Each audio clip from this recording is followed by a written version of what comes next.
Hier, la NASA et SpaceX ont envoyé le Crew 10 dans l'espace. Le lancement était fantastique. C'était le 14 mars 2025. Donc, on est content parce qu'on a fait notre premier essai mercredi le 12 mars. Ça a été un succès hier. Donc, voyons voir un peu ce qui se passe de ce côté-ci. Alors, parmi l'équipage qui va, nous avons ces individus. Nous avons ici l'astronaute de la NASA, Nicole Ayers, qui sera la pilote. Nous avons Roscosmos cosmonaute Kirill Peskov. Il sera spécialiste de mission. Nous avons ici l'astronaute Anne McLean, qui sera la commandante de mission, ainsi que l'astronaute du Japon, Takuya Onishi, bien sûr. 4 nouvelles personnes qui vont à la Station spatiale internationale. Prenons un instant pour regarder le décollage. C'est quelque chose qui était fantastique. Alors, à 1 minute de l'envoi, on peut voir ici les 4 individus qui sont prêts au décollage. Et voyons voir si on peut regarder dans un instant le décollage qui était ici. Alors, ça commence bientôt. On est à 30 secondes du décollage.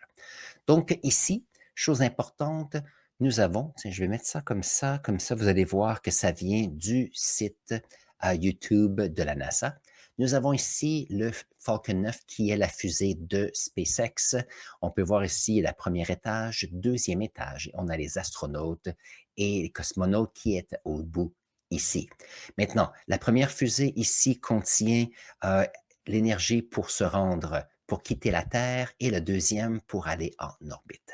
Donc, on a le décollage qui commence. Ce fut un succès.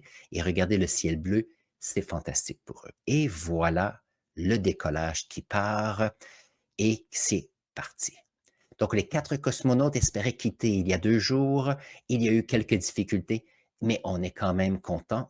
Regardez ça. Ça, si je me rappelle bien, c'était le, le 399e voyage de Falcon 9. Donc, on peut voir ici, ça s'est bien passé. Et c'est incroyable comment est-ce que SpaceX, avec ses fusées, fonctionne très, très bien. Alors ici, on peut voir, on est à 2 minutes 23 dans l'espace. On veut voir la courbure ici de la planète, c'est toute beauté.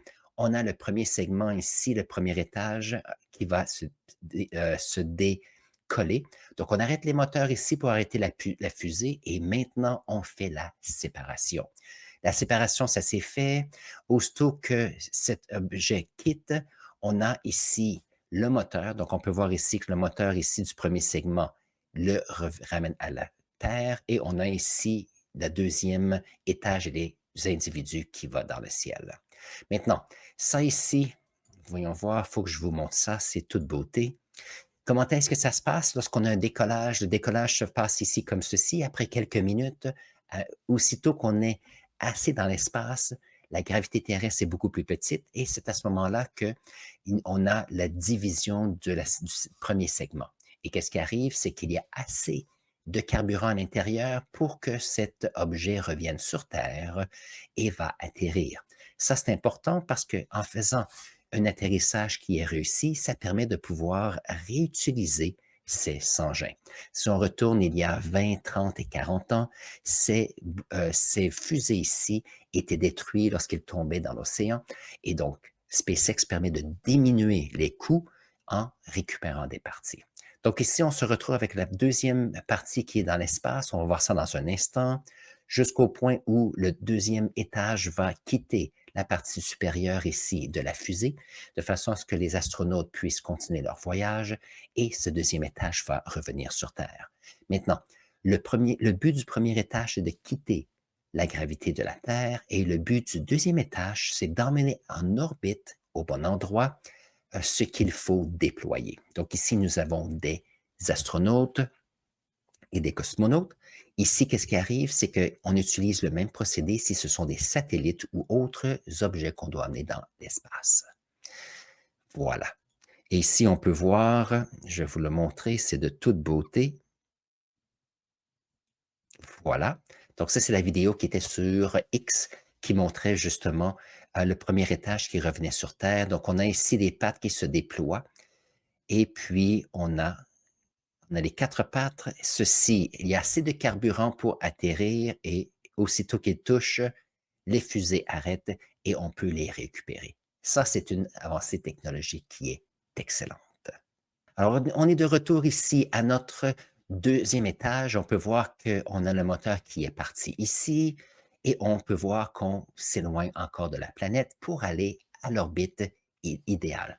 N'oubliez pas que les astronautes doivent aller à la même orbite que la Station spatiale internationale, de façon à ce qu'ils puissent avoir arrimage pour l'échange d'individus. Donc ça ici, le fusée de l'étage 2 va aller pour à peu près 5 minutes. Voyons voir si je peux avancer un petit peu. Alors, ça nous donne à peu près ici. Voilà, très bien. Donc, à peu près 9 minutes. Qu'est-ce qui arrive? C'est qu'il coupe les moteurs ici pour arrêter la poussée. Donc, on peut voir ici que la chaleur diminue. Et qu'est-ce qu'il va arriver ici? C'est qu'on peut voir qu'il y aura division entre le deuxième étage ainsi que les astronautes. Ça ici, c'est l'endroit où les astronautes sont. On peut voir comme du Kevlar ici. Ça, c'est un endroit qu'on appelle en anglais le trunk. C'est comme un coffre dans lequel on pourrait mettre des matériaux ou des ressources pour emmener dans l'espace. Mais dans un instant, qu'est-ce qu'on va remarquer? C'est qu'il y aura la division entre les deux. Donc, il y a eu la plus grande poussée avec l'étage 1 sur les astronautes. On a maintenant le deuxième étage pour aller en orbite. Une fois qu'ils sont en orbite, ça va se passer dans un instant. On peut voir les astronautes vont toujours très bien. Et il y a ici le détachement entre les astronautes et la fusée numéro 2. Voyons voir. Une autre chose que je vais mentionner. Voilà. Donc, j'ai vu une conférence de presse aujourd'hui qui disait qu'est-ce qui s'est détaché ici? Ça, c'est un panneau d'isolant de styrofoam qui semblait être pour protéger un endroit sur la deuxième partie. C'est comme pour protéger, je ne sais pas, de changement de température ou autre. Il paraît que ce n'est pas la première fois qu'elle tombe. Ici, SpaceX va essayer de comprendre ce qui se passe. Mais on nous a dit que en aucun cas cela affecte ce qui se passe avec le deuxième étage ou les astronautes et cosmonautes ici. Donc, ça, c'était quelque chose que je n'étais pas sûr lorsque j'ai vu cette vidéo.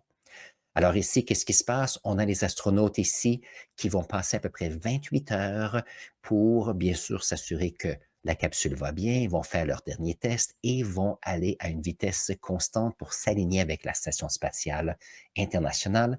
Et le 15, alors ici, on est au Canada, à l'Est, vers 11h, 11h30 ce soir, il devrait y avoir arrimage à la Station spatiale internationale.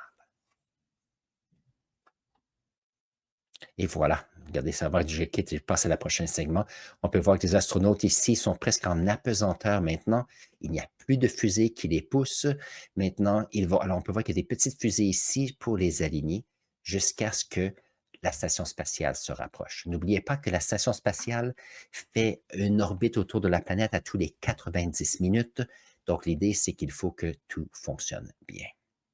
Lorsqu'on regarde le site web de SpaceX, on peut voir que leur fusée Falcon 9, qui a envoyé les astronautes dans l'espace, sont rendus maintenant au 401e voyage. Donc, SpaceX était excité hier. Je vais montrer ici, ils ont mis sur X justement une petite vidéo qui montre qu'on a la 400e partie, le segment 1 qui est revenu sur Terre. Regardez ça ici avec les 4 pattes. Et il y a eu atterrissage, fantastique. Je peux le faire jouer un petit peu, éventuellement les moteurs arrêtent et c'est fait. Maintenant, pourquoi 400e, c'est important? Donc, hier, il y avait 3 envoyés dans l'espace. Il y avait bien sûr les astronautes et cosmonautes qu'ils ont envoyés dans l'espace. Il y a aussi des satellites qu'ils ont envoyés, ainsi qu'une fusée pour d'autres segments de Starlink de SpaceX. Donc, il y a ici 401e atterrissage jusqu'à maintenant. Un grand succès. Donc, si on regarde ici la fusée ressemble à ceci. Falcon 9 a presque toujours le même principe. L'étage numéro 1 ici pour quitter la gravité. Deuxième segment ici pour aller en orbite. Et on met ici soit les satellites ou les différents engins qu'il faut mettre dans l'espace. Maintenant, pour les astronautes, ils changent le haut ici pour mettre la capsule Dragon pour envoyer les astronautes. Je regardais un peu quelques papiers, quelques documents techniques ici. Donc, on peut voir comment ça fonctionne. Ils ont, en plus du Falcon 9, un qu'on appelle Falcon Heavy, avec encore plus de fusées ici, parce que quelquefois, on peut avoir des engins qui sont beaucoup, beaucoup plus pesants à envoyer dans l'espace, et donc, ça peut être intéressant ici. Et tous ces liens vont être dans la description du vidéo lorsque je le publierai. Voilà, très bien. Maintenant, nous avons ici le 10e équipage de la NASA, donc SpaceX Crew 10. Maintenant, que se passe-t-il avec notre Crew 9, le Crew 9 qui est à la station qui va revenir? Voyons voir. On en a 4 qui y vont, mais il y en avait seulement 2 pour l'équipage 9. Vous allez dire pourquoi il y en avait seulement 2? Donc ici, nous avions l'astronaute Nick Hague de la NASA et le Roscosmos cosmonaute Alexander Gorbanov de la Russie. Maintenant, comme vous avez vu tout à l'heure, il y a 4 places dans la capsule pour envoyer des astronautes. Ils en ont envoyé seulement 2 cette fois-là. C'est parce que sur la station, il y a 2 personnes qui étaient déjà sur la station spatiale. Donc, si on regarde, nous avons ici l'astronaute et le cosmonaute que j'ai mentionné il y a un instant, et ici, il y a 2 individus, Sunita Williams et Butch Gilmore. Ce sont 2 personnes qui sont allées à la station spatiale dans le mois de juin 2024 avec la capsule Starliner de Boeing. Maintenant, ce qui est arrivé, ils ont réussi à se rendre à la station de façon sécuritaire, mais il y a eu quelques questions en ce qui concerne la sécurité pour le retour sur Starliner.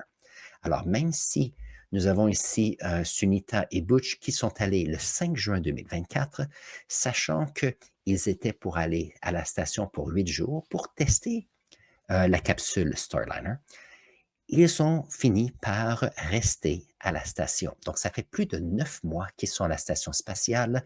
Et l'idée ici, c'est que est-ce qu'on ne peut pas vraiment appeler un taxi pour revenir sur Terre? Donc, qu'est-ce qui est arrivé? Il a fallu attendre qu'il y ait un changement d'équipage et au lieu d'envoyer 4 personnes, on a enlevé 2 de ces personnes. Et qu'est-ce qui est arrivé? C'est que Sunita Williams est devenue la commandante ce qu'on appelle ça l'expédition 72 ici de la station spatiale.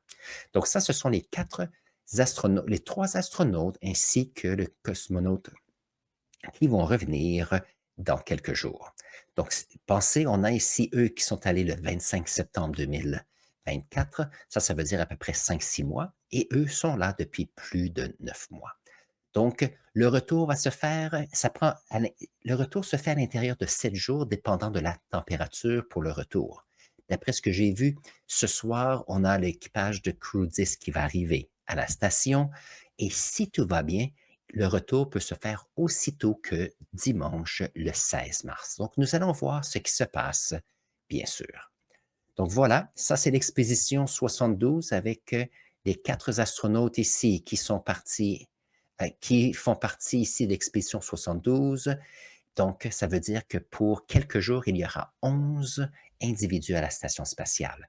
Et c'est pour ça qu'habituellement, ça ne dure pas très, très longtemps parce que la station spatiale n'est pas faite pour soutenir autant de personnes en même temps. Donc, il y aura ici les 4 qui vont revenir et les 4 qui vont rester pour un autre 5 ou 6 mois, jusqu'à ce qu'il y ait un autre groupe qui va revenir. Donc, expédition 72 et l'expédition 73 qui arrivera dans quelques heures seulement.